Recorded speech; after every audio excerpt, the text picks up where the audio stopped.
Papasok na po tayo sa aviary ng PMA. Aviary ba to? Hindi aviary to. Basahin mo nga yan. Butterfly house yan. Wala yung tamang ibon? Right, so papasok na tayo. And, ayun. Tingnan po ninyo yung mga ibon. Chard, turo mo naman. Ha? Turo mo yung mga ibon, no? Saan? Saan? Dami, ibon? oh. Saan ba rito? Yan, oh. You see that? Saan? There! Where? Oh, andun na. Where? Oh, hindi mo nakikita, hindi mo nasusundan eh. Ayun, oh, tumalon. Oh.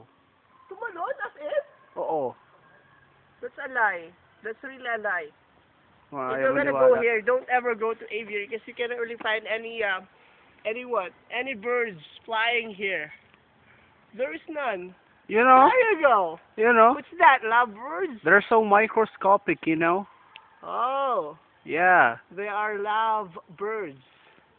You need to have a third eye to be able to see them. That's gonna be a useless thing to be here, you know.